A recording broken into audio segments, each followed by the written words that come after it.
இடைவிடா சகாய மாதாவே,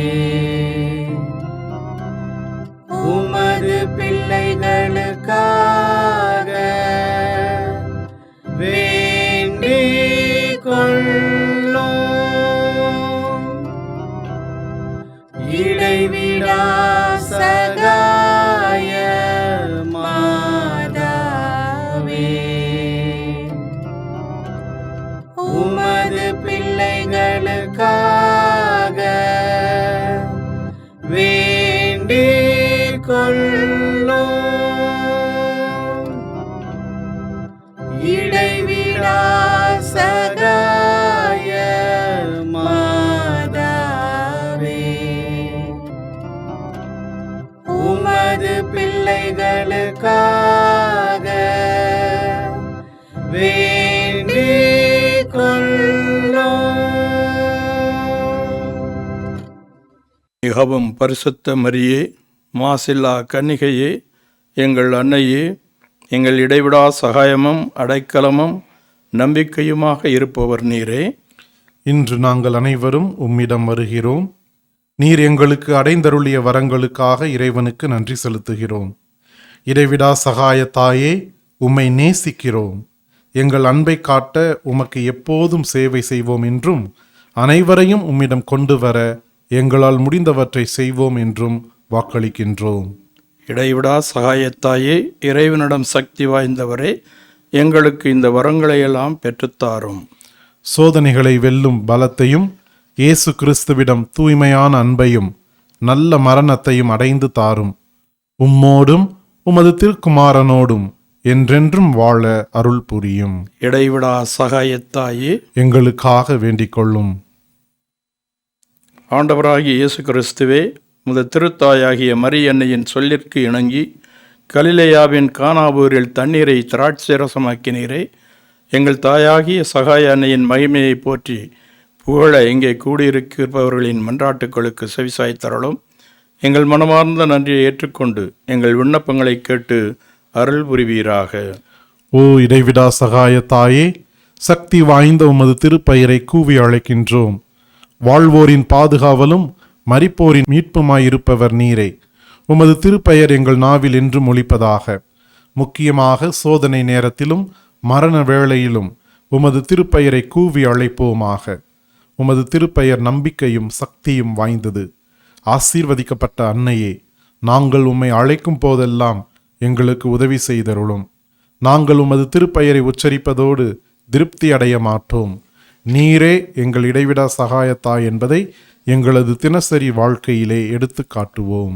நமது சரீர நன்மைகளுக்காக மன்றாடுவோம். ஓ இடைவிடா சகாயத்தாயே, மிகுந்த நம்பிக்கையுடன் உம்முன் முழந்தாளிடுகின்றோம். எங்கள் தினசரி வாழ்க்கை சிக்கல்களில் உமது உதவியை கெஞ்சி மன்றாடுகின்றோம். துன்பத் துயரங்கள் எங்களை வீழ்த்துகின்றன. வாழ்வின் ஏற்றத்தாழ்வுகளும் வறுமை பிணிகளும் எங்கள் வாழ்வை துன்பத்தில் ஆழ்த்துகின்றன. எப்பக்கமும் துன்பமே நிறைந்து இருக்கின்றது. இரக்கம் நிறைந்த தாயே, எங்கள் மேல் இரக்கமாயிரும். எங்கள் துன்பங்களிலிருந்து எங்களை மீட்டருளும். ஆனால் நாங்கள் இன்னும் அதிக காலம் துன்புறுதல் இறைவனின் சித்தமானால் நாங்கள் அவற்றை அன்புடனும் பொறுமையுடனும் ஏற்றுக்கொள்ள சகிப்புத்தன்மையை எங்களுக்கு அளித்தருளும். ஓ இடைவிடா சகாய தாயே, இந்த வரங்களை எல்லாம் எங்கள் வேறு பலன்களை குறித்து அல்ல, ஆனால் உமது அன்பிலும் வல்லமையிலும் நம்பிக்கை வைத்து கெஞ்சி மன்றாடுகின்றோம். இடைவிடா சகாய அன்னையினுடைய பக்தர்களை அன்னையினுடைய திருப்பாதத்திற்கு நன்றியறிதல்களும் விண்ணப்பங்களும் வந்து கொண்டே இருக்கின்றன. பக்தர்கள் ஆகிய நீங்கள் கீழே கொடுக்கப்பட்டிருக்கிற மின்னஞ்சல் இணையதள முகவரிக்கு நீங்கள் பெற்ற அனைத்து காரியங்களையும் நினைத்து நன்றியறிதல் மடல்களையும் உங்களுக்கு தேவையான தேவைகளிலே அன்னையினுடைய பரிந்துரையை மன்றாடி உங்களுடைய விண்ணப்பங்களையும் அனுப்புமாறு வேண்டுகின்றோம். விண்ணப்பங்கள் ஆண்டவரை நோக்கி அன்னை வழியாக அர்ப்பணமாக்குவோம். மன்றாடுவோமாக.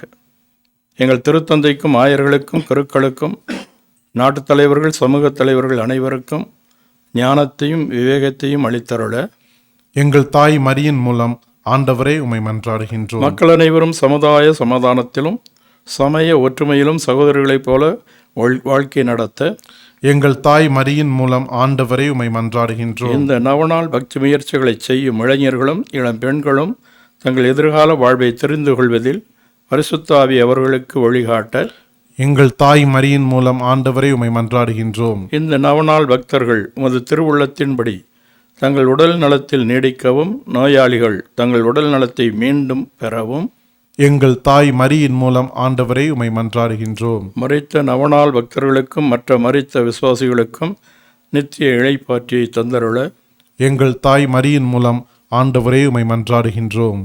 இன்றைய நவநாளின் முக்கிய கருத்துக்களுக்காகவும் இங்கே கூடியிருக்கும் நம் அனைவருடைய தேவைகளுக்காகவும் எங்கள் தாய் மரியின் மூலம் ஆண்டவரே உம்மை மன்றாடுகின்றோம். மக்கள் அனைவரும் உமது உண்மையின் ஒளியை காணவும் உமது அன்பின் ஆர்வத்தை உணரவும் வேண்டுமென்று எங்கள் தாய் மரியின் மூலம் ஆண்டவரே உம்மை மன்றாடுகின்றோம். நம் இடைவிடா சகாய அன்னையிடம் நம் தனிப்பட்ட விண்ணப்பங்களை அமைதியாக எடுத்துக் கூறுவோம்.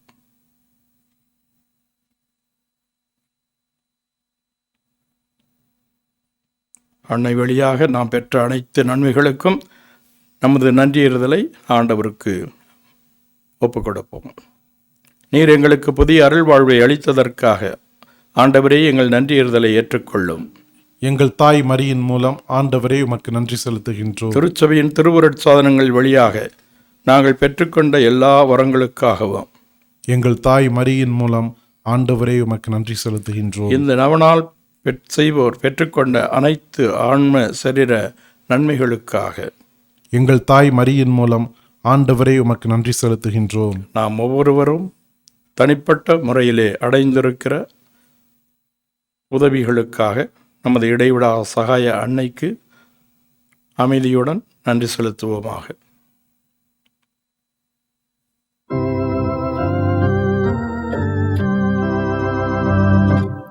தாயே மாமரி, இன்றும் சகாயம் தேடினோ. தாயே மாமரி, உலகமே திசையும் மக்கள் போற்றி புகழும் உம்மற்புத படம் முன் வந்து நிற்கும் எங்களை கண்ணோக்குவே. தாயே மாமரி, இன்றும் சகாயம் தேடினோ. தாயே மாமரி,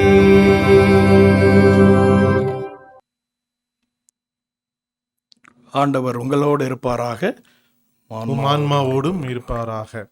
தூய மார்க்கு எழுதிய நற்செய்தியிலிருந்து வாசகம். இறைவா உமக்கே நன்றி மகிமை.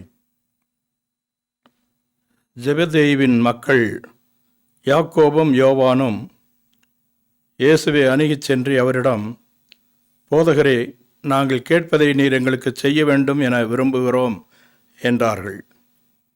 இயேசு அவர்களிடம், நான் என்ன செய்ய வேண்டும் என்று நீங்கள் விரும்புகிறீர்கள் என்று கேட்டார். அவர்கள் அவரை நோக்கி, நீர் அரியணையில் இருக்கும்போது எங்களுள் ஒருவர் உமது வலப்புறமும் இன்னொருவர் உமது இடப்புறமும் அமர்ந்து கொள்ள எங்களுக்கு அருளும் என்று வேண்டினர்.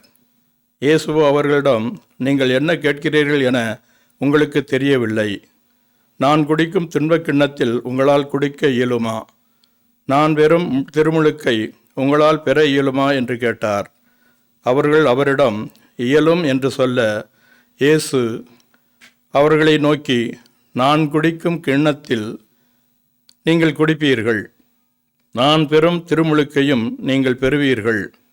ஆனால் என் வலப்புறத்திலும் இடப்புறத்திலும் அமரும்படி அருளுவது எனது செயல் அல்ல, மாறாக அவ்விடங்கள் யாருக்கு ஏற்பாடு செய்யப்பட்டுள்ளதோ அவர்களுக்கு அருளப்படும் என்று கூறினார். இதை கேட்டுக்கொண்டிருந்த 10 பேரும் யாக்கோபும் மீதும் யோவான் மீதும் கோபம் கொள்ளத் தொடங்கினர். இயேசு அவர்களை வரவழைத்து அவர்களிடம், பிற இனத்தவரிடையே தலைவர்கள் என கருதப்படுகிறவர்கள் மக்களை அடக்கி ஆளுகிறார்கள். அவர்களுள் பெரியவர்கள் அவர்கள் மீது தங்கள் அதிகாரத்தை காட்டுகிறார்கள். ஆனால் உங்களிடையே அப்படி இருக்கக்கூடாது. உங்களுள் பெரியவராக இருக்க விரும்புகிறவர் உங்கள் தொண்டராய் இருக்கட்டும். உங்களுள் முதன்மையானவராக இருக்க விரும்புகிறவர் அனைவருக்கும் பணியாளராக இருக்கட்டும். ஏனெனில் மானிட மகன் தொண்டு ஏற்பதற்கு அல்ல, மாறாக தொண்டு ஆற்றுவதற்கும் பலருடைய மீட்புக்கு ஈடாக தம் உயிரை கொடுப்பதற்குமே வந்தார் என்று கூறினார். இது ஆண்டவரின் அருள்வாக்கு. இறைவா உமக்கே நன்றி. இறையேசுவில் அருமையான இடைவிடாமல் உதவி புரியும் அன்னையினுடைய பக்தர்களே, நாம் வாழுகின்ற இந்த உலகம் போட்டியும் பொறாமையும் கொண்ட உலகம், விளம்பரமும் வியாபாரமும் நிறைந்த உலகம், பேரும் புகழும் தேடுகின்ற ஒரு உலகம். இந்த உலகிலே வாழ்கின்ற மனிதன் ஒவ்வொருவனும் தான் வாழ்கின்ற ஊரிலும் உலகிலும் உயர்ந்தவனாக, சிறந்தவனாக, முதல்வனாக இருக்க விரும்புகிறான். He wants to be the first, the best and the greatest. இதே ஒரு மனநிலைதான் நம் தொடக்க காலத்திலே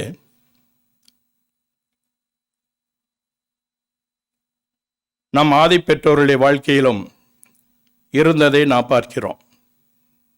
கடவுள் இந்த உலகத்தையும் அதில் உள்ளவற்றையும் படைத்த பிற்பாடு நம் ஆதிப்பெற்றோரை படைத்து அவர்களை இந்த உலகத்தை ஆளுமாறு அதிகாரம் கொடுத்தார்.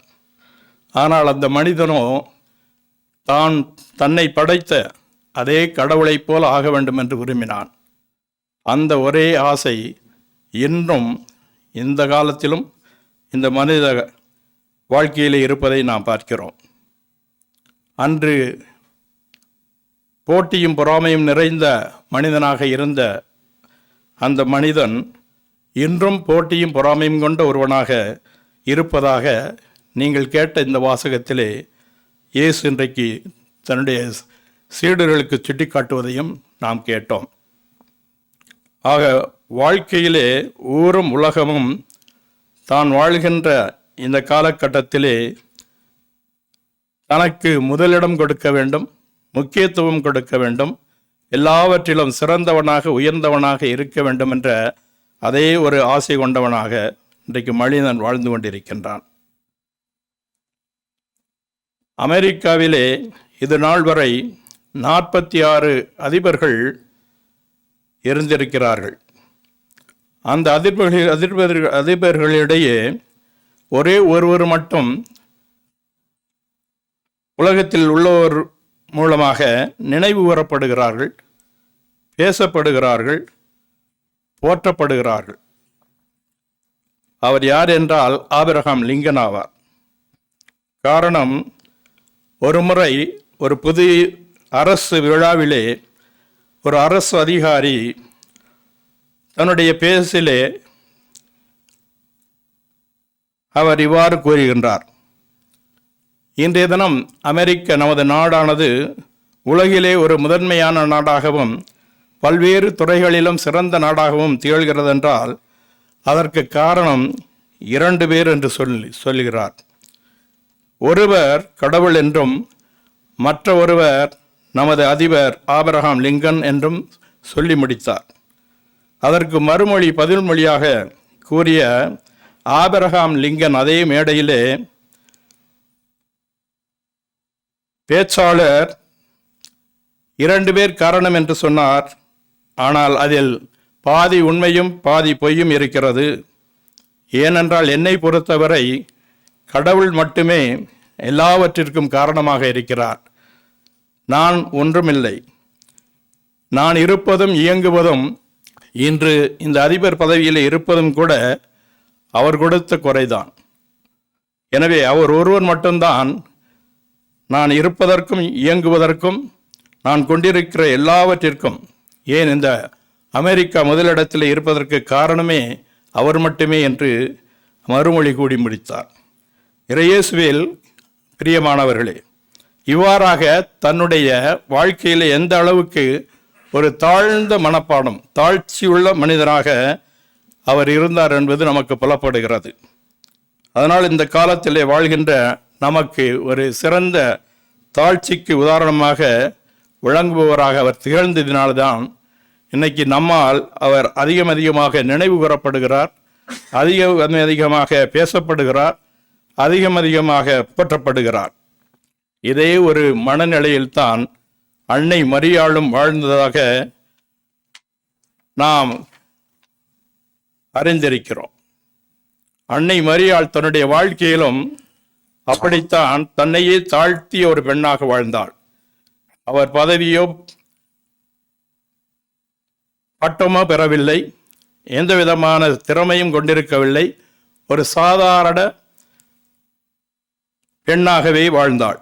இருந்தபோதிலும் அவளிடம் இருந்த தாழ்ச்சி என்ற அந்த புண்ணியம்தான் அவளை உயர்த்தி பிடிக்க செய்தது என்பதை அவளுடைய வாழ்விலிருந்து நாம் கற்றுக்கொள்கிறோம்.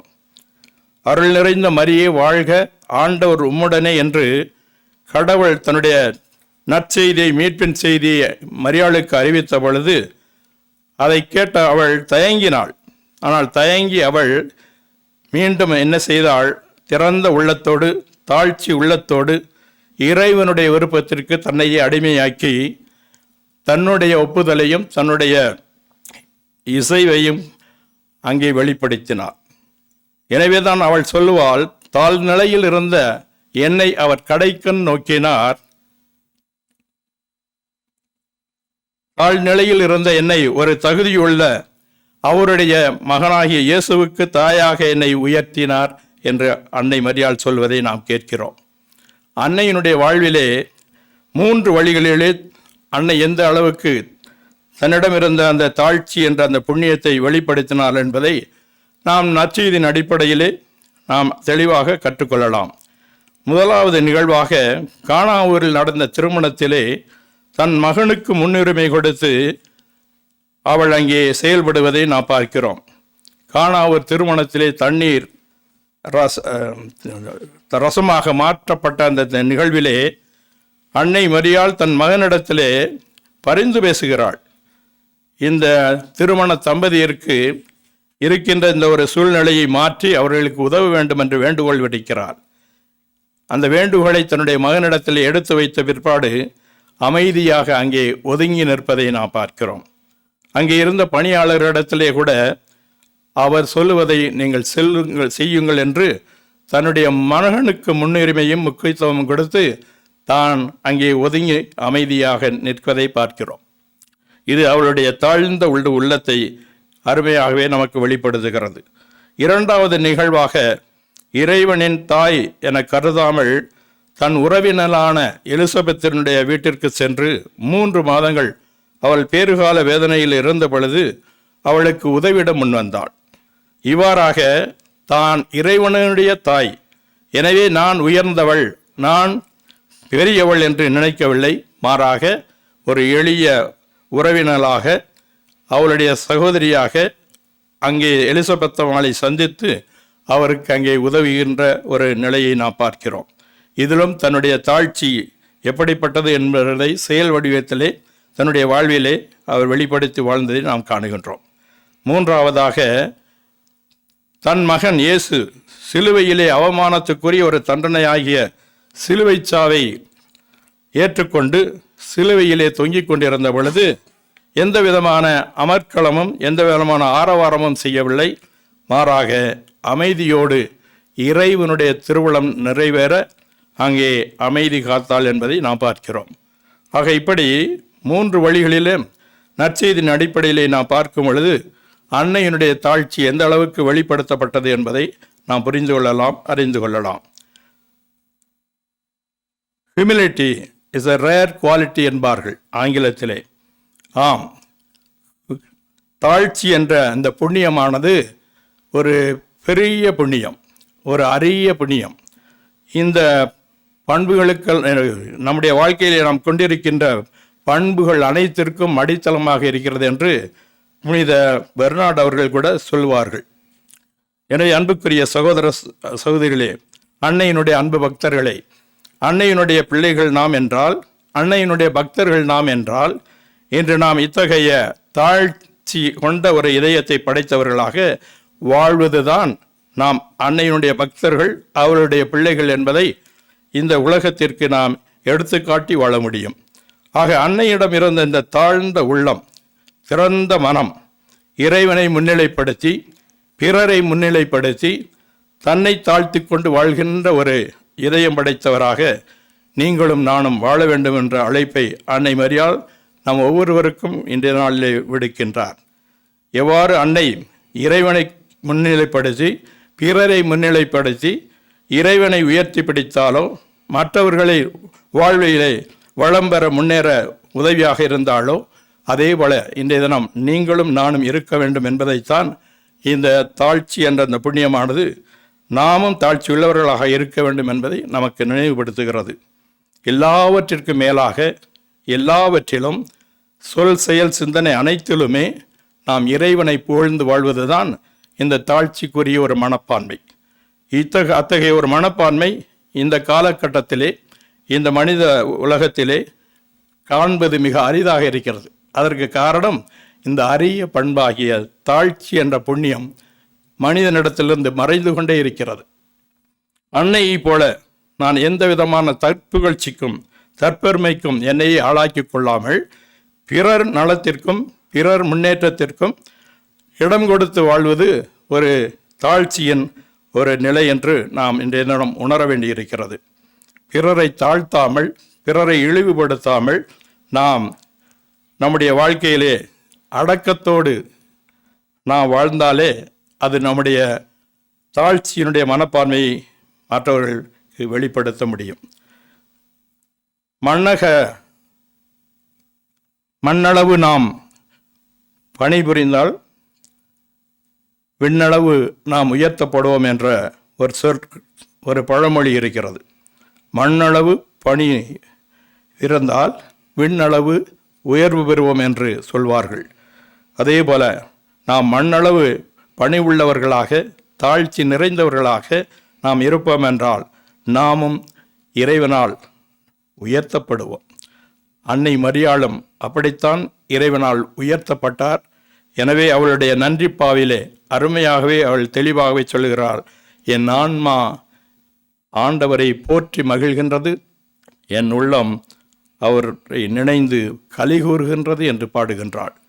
ஆக அன்னையிடம் காண்கின்ற இந்த அருமையான பண்பு தாய்மை பண்பு என்று அழைக்கப்படுகின்ற இந்த மனத்தாழ்ச்சி உள்ள கொண்டவர்களாக அன்னைக்கு அவருடைய பிள்ளைகள் என்ற முறையிலே நாம் அவளை பின்பற்றுவோம், அவளுடைய முன்மாதிரியிலே வாழ்வோம். ஏனெனில் அன்னை மரியாளே தன் மகன் இயேசுனுடைய அந்த தாழ்ந்த உள்ளத்தை கொண்டிருந்தார். இயேசு ஆண்டவர் பிலிப்பியருக்கு எழுதிய திருமுகத்திலே 2:1 முதல் 11 வரை உள்ள வசனங்களிலே அருமையாகவே நமக்கு எடுத்து சொல்லப்படுகிறது.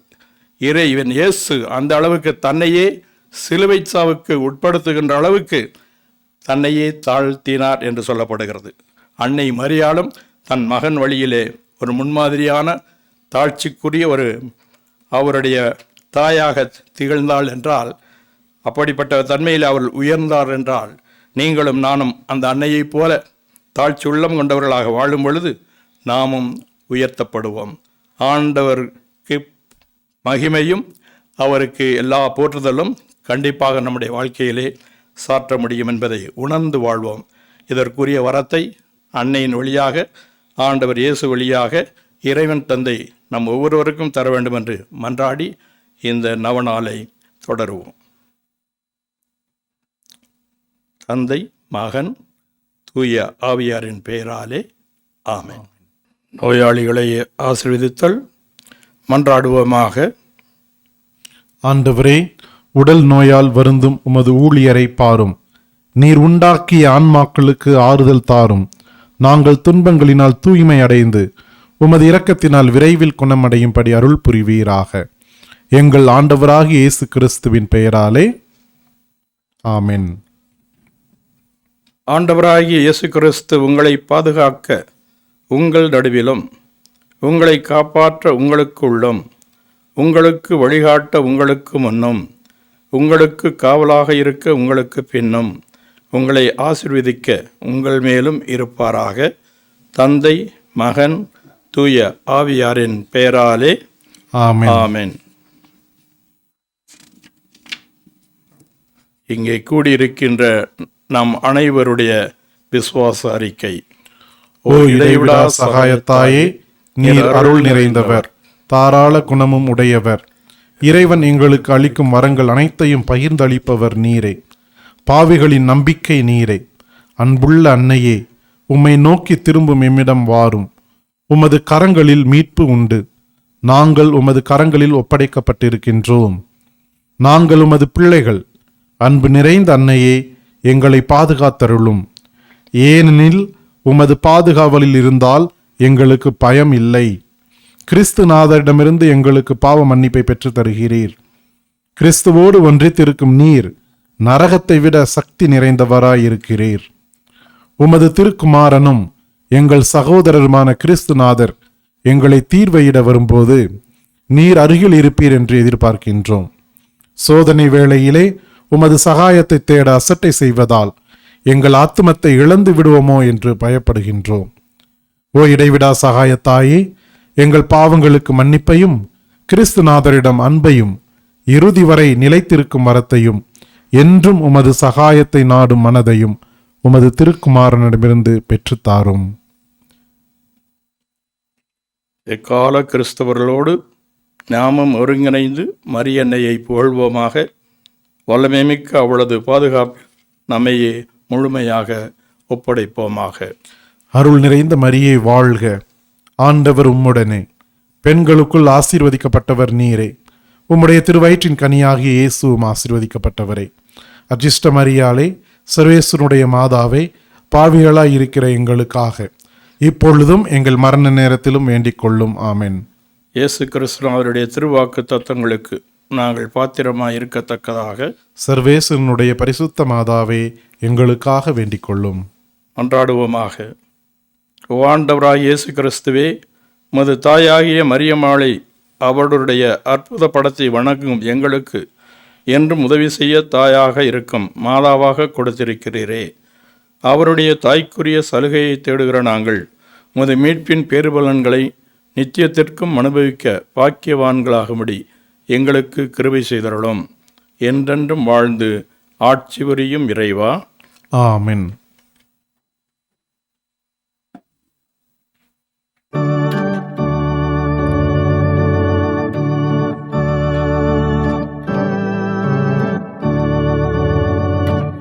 ஓ தூய கன்னி தாயே, உம்மை நான் நேசிப்பேன். ஊழியுள்ள காலமும் நான் உம்மை நேசிப்பேன். ஊழியுள்ள காலமும் நான் உம்மை நேசிப்பேன். மூச்சராக்கினி தன்னை பாக்களால் போற்றுவோம். வாக்கோடே உள்ளம் சேர வந்தனம் சாற்றுவோம்.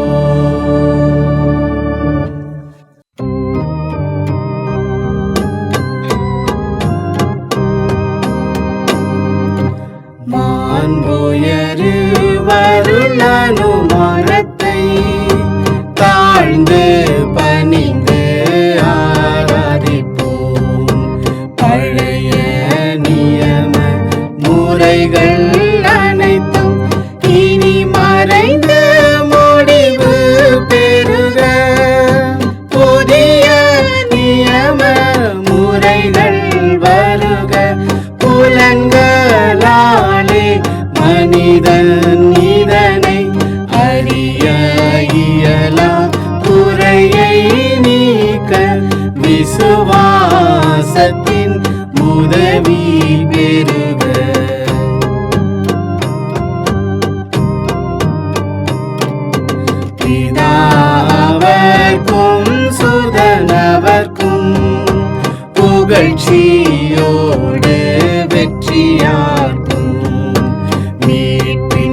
பெருமை மகிமையோடு வலிமை வாழ்த்து யாவுமாக இருவரிடமாய் வருகின்றவராம் தூய ஆவி ஆனவர்க்கும் அளவில்லாத சம புகழ்ச்சி என்றென்றுமே உண்டாகுக.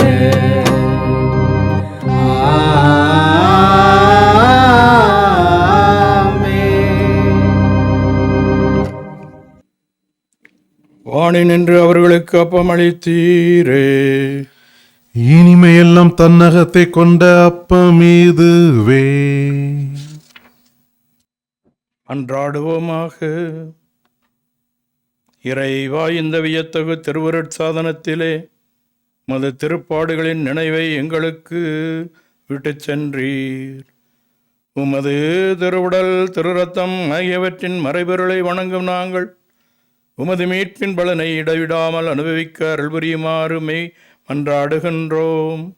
என்றென்றும் வாழ்ந்து ஆட்சி செய்கின்றவர் நீரே. ஆமென்.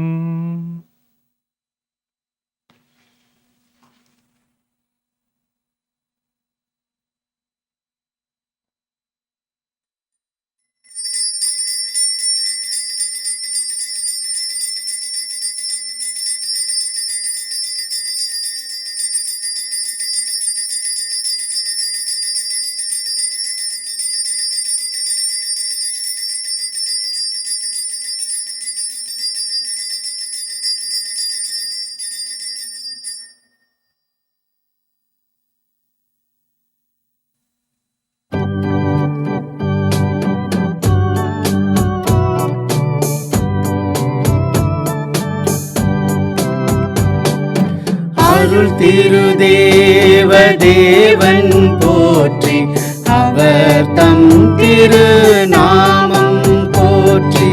அவர் மகன் இயேசு கிறிஸ்து போற்றி, அவர் தம் திரு அன்பே போற்றி.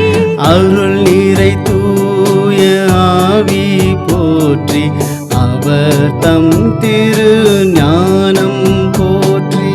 அருள் நிறை அன்னை மரியாள் போற்றி, அவர் தம் திரு தூய்மை போற்றி. அருள் நிறை சூசை முனியும் போற்றி, அவர் தம் திரு வாய்மை போற்றி. அருள் நிறை தூதர் அமரர் போற்றி, அவர் தம் திரு சேவை போற்றி. அருள் திருதேவ தேவன் போற்றி, அவர் தம் திரு நாமம் போற்றி.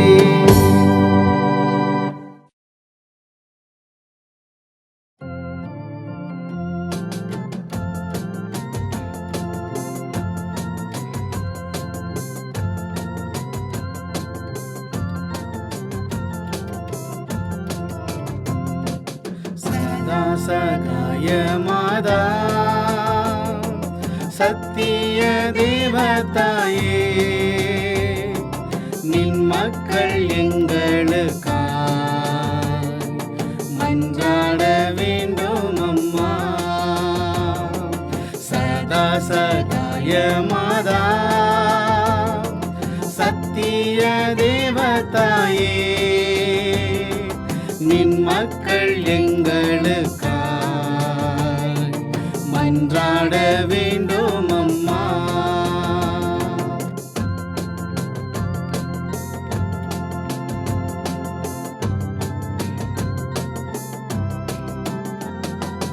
துன்பத்தில் வாழும் மக்கள்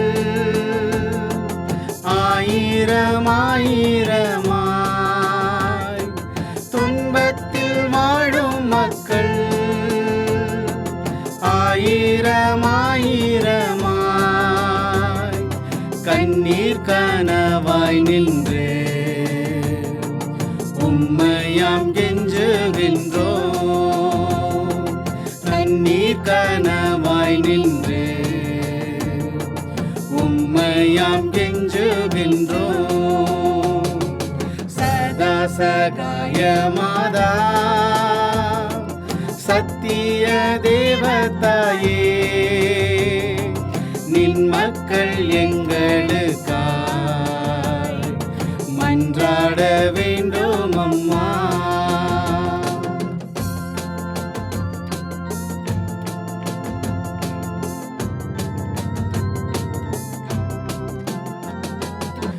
இதோ உன் அன்னை என்று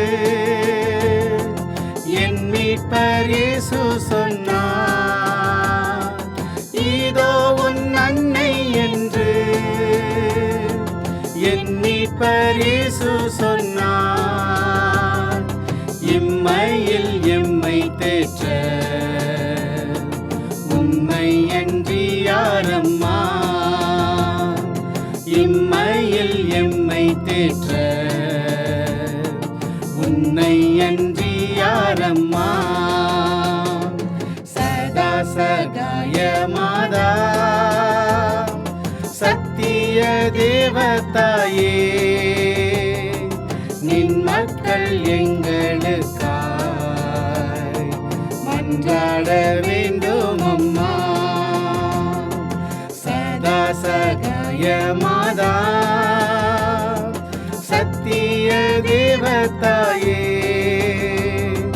நின் மக்கள் எங்களுக்காய்